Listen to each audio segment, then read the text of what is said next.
Sorry about previously. The live stream got cut off right before we got to the comments section. I tried to reconnect. I couldn't get anywhere.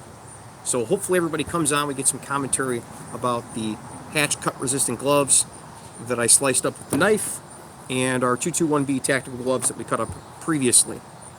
So if you guys had questions previously about the testing with the cut resistant gloves that we did earlier today and this, here's your time to get the comments in. I'm sorry about the stream getting canceled out. That's kind of YouTube shenanigans. My connection here isn't always the best. So let's scroll up. Everybody's saying hi at the hospital now. Hey, first, that's great. Anybody got any questions about the cut resistant gloves, about duty gloves in general? The first question that came up in the stream was, do you have to specially train with these gloves in order to use a firearm with them? And the answer is yes and no. When you buy duty gloves, one of the considerations you need to take in is that your glove is going to be flexible enough with your hands so that way you can manipulate all of the things on a pistol or a rifle or whatever it is that you're using. For cops, it's a pistol. And these are at about the limits of what I would want in a duty glove to need for that. And these are also about the limits of what I would want for a duty glove in order to be able to do that, where you're going to be able to manipulate all the controls on your duty weapon. This is really important. Being able to and being good at it are two entirely different things, though, and that's something that's I think it's important that people know.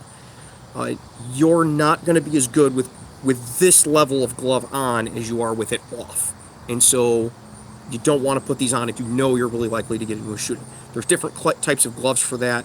For SWAT work, we use hard knuckle gloves for emergency breaching, and if we're doing breaching, we use a break and rake. We actually use hockey gloves. So different gloves for different purposes. These are gloves that you use for searching and for fighting with people. When you know it's going to go to fisticuffs, or when you know you're going to search someone, use cut-resistant gloves. Cut-resistant gloves. Let's see if there's any more comments that came in. Michael JPM says, do they stop needles? Missed the earlier stream. These will have a certain resistance to needles, mainly with the rubber and the hardened areas. They're not designed to be needle resistant, but they're going to have a certain protection against spike threats because of the material that the outside of the glove is made out of. Now, leather is always going to be a little bit needle resistant. It's not anything that I would put the firm on, but it's a little bit of needle resistance. And that's kind of why I like leather for this. That and the washability issue with it provides you a little bit of barrier protection. Obviously, it's not great barrier protection standard leather gloves, but if you get blood on them, it's unlikely it's going to soak through unless you get really, really, really bloody. And again, all of this stuff, this is all disposable in the long run for a cop. It's throw these gloves away, so what? If they protect my hand once and I throw them away, it's not a big deal to me that they get all bloody. But they're not designed to be needle stick protection, but because they're a pretty thick cowhide leather, they provide some protection. These also provide a little bit of protection because of the material that they're made out of. This non-slip material will protect a little bit against needles. It's not a needle glove, though. Koodle1 says, how water resistant are they? Do they soak up stuff, blood, etc.? It's just like a leather glove on the outside. If you get blood on it, it will soak in. The best way to clean these that I found is hand sanitizer. You can also use cavi wipes. Wet wipe type of things. You get caddy wipes at the hospital, wipe them all over them, and they clean off. Eventually, the leather dries out, and you got to replace them. But again, it's basically a disposable item.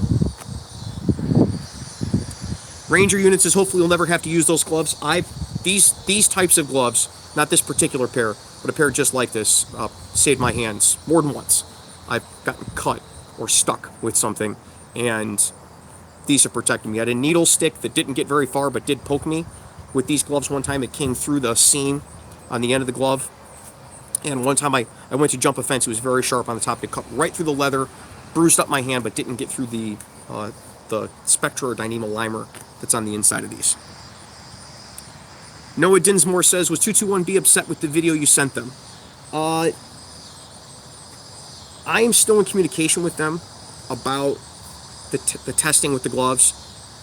They're telling me, they sent me links to the standards that these gloves are tested to, and I think this could be they might have got screwed over by their manufacturer with the materials this is made out of. I have a hard time believing, okay, for instance, here's the hole in the glove. I have a hard time believing that I should be able to rip this liner with my hands, even with a hole in it. Like, this is not a strong enough material to be cut resistant. And I have offered to them to send these back to them. Because I give everybody the benefit of the doubt. This might be a bad batch issue that they had with this one particular glove. And like I said in that video, this is not representative of what I see on the market, what my experiences have been with cut-resistant duty gloves. It's just not.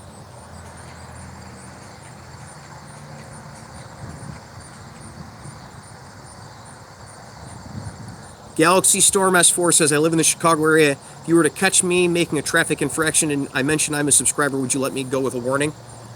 If I'm pulling you over, you did something pretty spectacular, because I'm not a traffic guy. I don't think you'd have much of a chance.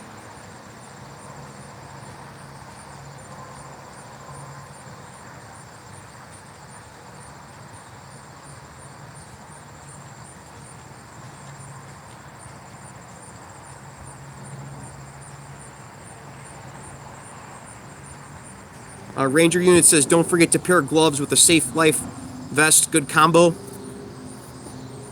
Safe Life Defense makes good vests. Very protective, especially for the cost that they are. And Hatch makes very good duty gloves. Been nothing but happy with them.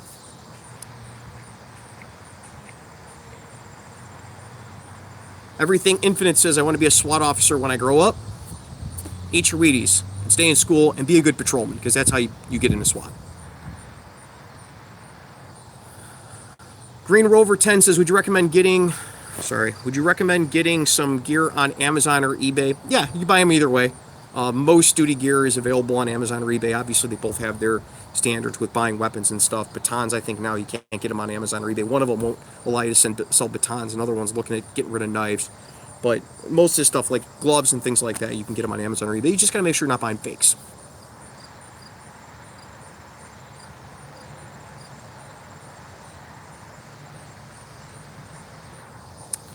Armando Hidalgo says, do you know that gear dude on Instagram? I do know that gear dude on Instagram, not like personally know him, but I follow his Instagram because he's got cool pictures. Ranger Unit says, is it recommended to put latex glove under those gloves? I know some people who put latex gloves under or on top of duty gloves. I've never really been able to get behind that. Mainly because by the time I put this glove on, I'm already reaching the limit of my dexterity and being able to feel things through it, and then add another layer on doesn't seem like it would make a lot of sense. I can't feel anything through it, and what's the purpose of the glove for research? You can't feel anything through it. It's kind of where I'm at with it.